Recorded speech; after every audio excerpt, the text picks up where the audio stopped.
Good day, sir. I am Charlie M. Silagan. I am the first reporter of Group 5. Names and formulas of ionic compounds. Introduction. The primary function of naming chemicals compounds is to ensure that spoken and written chemical names leaves ambiguity concerning which chemical compound the refers to. Each chemical name shall refers to a single substance, and it becomes necessary to ensure that each compound has a unique name, and to identify the compound including stoichiometry, atoms, and constituent atoms. When we say stoichiometry, the recipe of the compound which the exact ratio of different atoms involved. And when we say constituent atoms naman is the ingredients of the compound with specific types of atoms. Ionic compounds usually consist of the metal ions combined with non-metal ions, the metal from the cations and non-metal from the anions. Metal ions from cation is positively charged ions, while the non-metal ions from anions is negatively charged ions. The presentation key points are cations, anions, and ionic compounds that other member will explain. My name is Ivan Villanueva and I am the next reporter. Number 1, cation. A. Cations formed from metal atoms have the same as metal. A cation is a positively charged ion formed when an atom loses one or more electrons. This typically happens with metal atoms. Cations retain the name of metal. They originate from some common examples include the Na plus sodium ion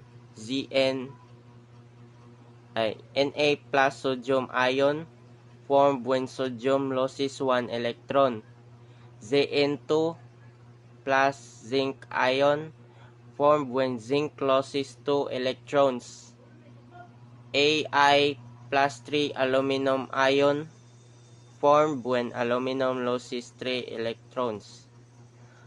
Cation play a crucial role in various chemical reactions and are essential in the formation of ionic compounds. B. If a metal can form cation with different charges, the positive charge indicated by a Roman numerical in parentheses following the name of metal. So, when a metal can form cations with different charges, the specific charge is indicated by Roman numeral in parentheses after the name of metal.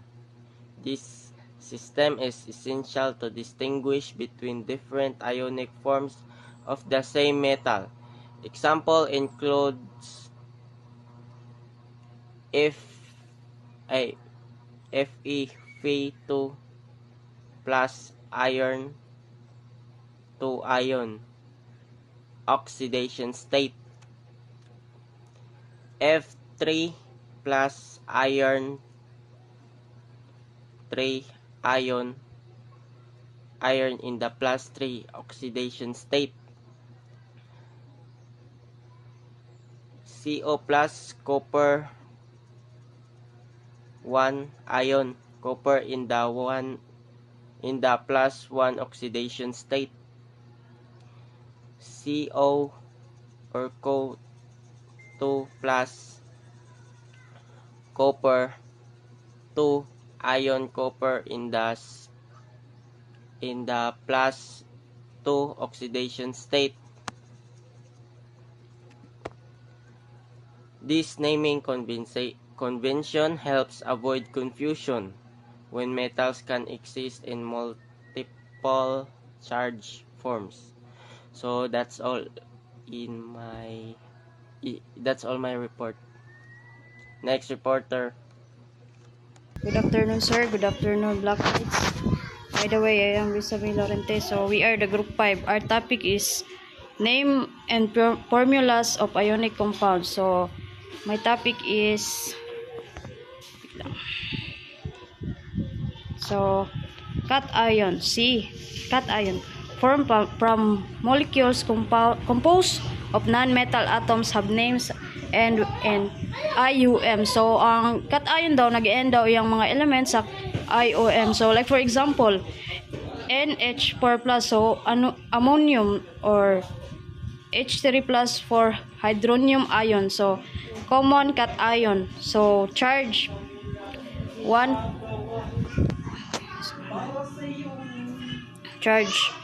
plus, formula H plus for hydrogen ion. So, ihatay lang ako mga example. These are the example of mga cation, mga elements nga nag-end o mga IUM. So, lithium ion, sodium ion, potassium ion, cesium ion, silver ion. So, also have ammonium ion.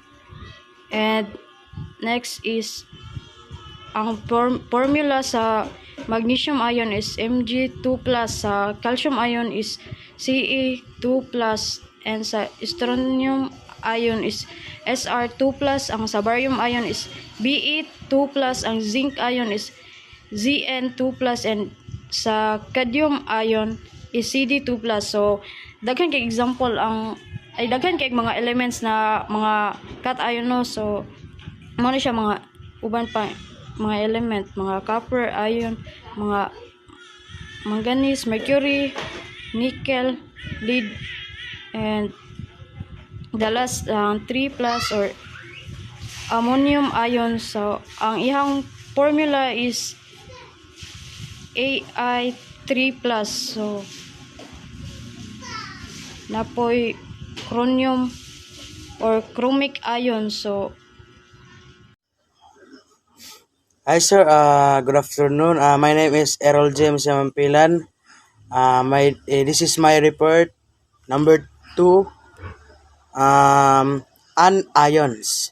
So, anions, the names of monatomic anions are formed by replacing the ending of the name of elements with IDE.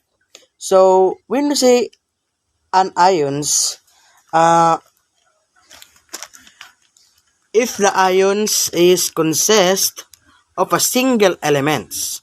So, the ending of the elements is the name of replace with IDE. So, for example, an ions is H minus is called hydride. So, it means the 2 minus is called oxide, and the N 3 minus is called nitride. So, ang anions is ito yung may mga minus o yung mga negative na na na sa anions. So, dahil tinatawag itong anions kasi siya ay mga negatibo o may negative sa kanila. So, ito ay kahibaan sa cations. So, ang cations is ito yung may mga positive. So, ito yung anions, ito yung mga negative. So, dyan lang po nagtatapos. Ito yung video is sa aking natutunan lang about anions. So, thank you sir. Sana po ay naintindihan po. Good day everyone. Good day sir. My name is Marv Axel Baguio and I'm the next reporter and this is my report. Polyatomic anions containing oxygen are called oxyanions and their names typically in either 8 or 8 and are called oxyanions. The 8th ending is used for the most common or representative oxyanion of an element, while the 8th ending is used for an oxyanion that has the same charge but one less oxygen atom. For example, the nitrate ion, and the NO3 is the 8th form, while the nitrite ion is the NO2 is the 8th form. Similarly, the sulfate ion is the SO4 2 is the 8th form, while the sulfite ion is the SO3 is the 8th form. The 8th and 8th endings help us tell apart oxyanions that have the same charge but a different oxygen atoms. For example, both nitrate NO3 and the nitrite NO2 have one charge but nitrate has one more oxygen atom. And this helps us avoid confusion and know exactly what each ion is composed of. That's all. Good afternoon, sir. I'm the next reporter. My name is Rizal D. Salvacion. My topic of my report is prefixes are used when the series of oxy and ion of an element extends to 4 members as with the halogens. So the oxy and ions, these are polyatomic ions containing oxygen and another non-metallic element. Prefixes of oxy and ion when an element forms a series of oxy and ions with 4 members. Prefixes are used to distinguish them based on the number of oxygen atoms. These prefixes follows a specific pattern. Hypo is used to oxy and ion with the fewest oxygen atoms, and ite is used to the oxy and ion with one fewer oxygen atom than the base name, and 8 used for the base name oxy and ion. The pair is used for the oxy and ion with one more oxygen atom than the base name. The halogens, if C1 Br1 forms a series of oxy and ions with 4 members. Let's use chlorine C1 as an example. Chlorate ion C103, this is the base name oxy and ion. Chlorate ion C102 has one fewer oxygen atom than chlorate, so it uses the ite suffix. Hypochlorite ion C10 has one fewer oxygen atom than chlorate, so it uses the hypo prefix. Perchlorate ion C104 has one more oxygen atom than chlorate, so it uses the per prefix. Prefixes provided a clear and consistent way to name oxy and ions based on their oxygen content.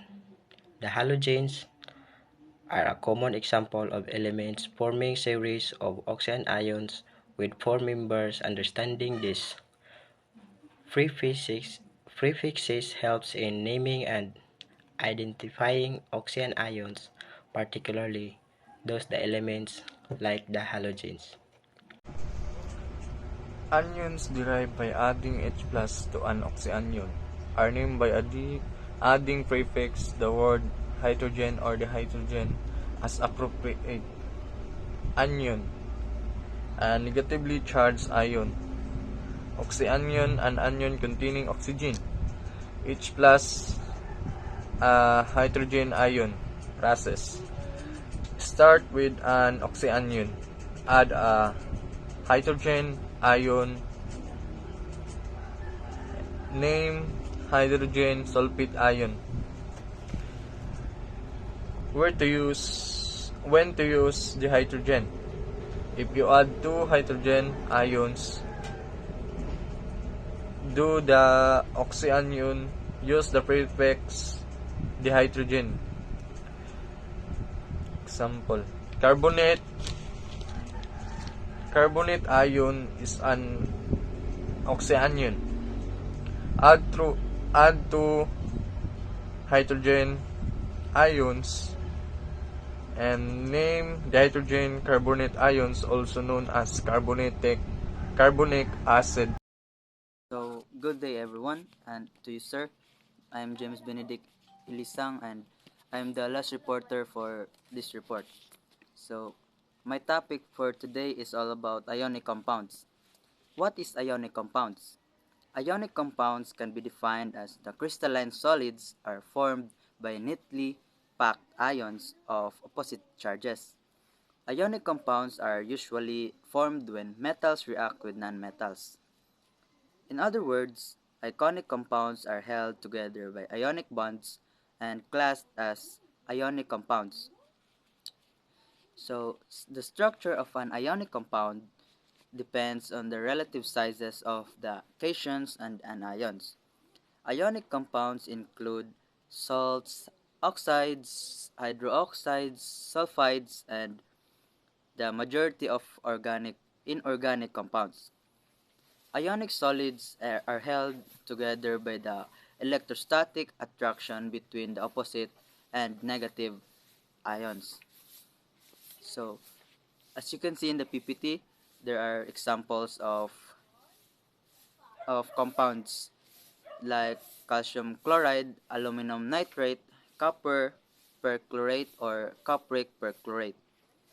In the chemical formula for aluminum nitrate and copper perchlorate, parentheses followed by the appropriate subscript are used because the compounds contain two or more polyatomic ions. So diri sa mga example sa compounds nga nagihatag diri sa PPT, na sila yung mga parentheses and mga numbers kay kani nga compound kay nag-contain lang og dili lang isa or duha ka compounds. They are containing two or more compounds or polyatomic ions sa kini nga compound. My last and second PPT, they have in the PPT there is a formula and names of the compounds. So they are the common ions. So bali ang mga nadiri sa column na gi-provide or examples kay sila mga compounds na gisagol na or na naanay mga lahi-lahi sila nga compounds kumbaga. So dili lang isa or duha kundi two or more compounds ang naa didto sa mga nasagol. So that's all our report sir, and thank you.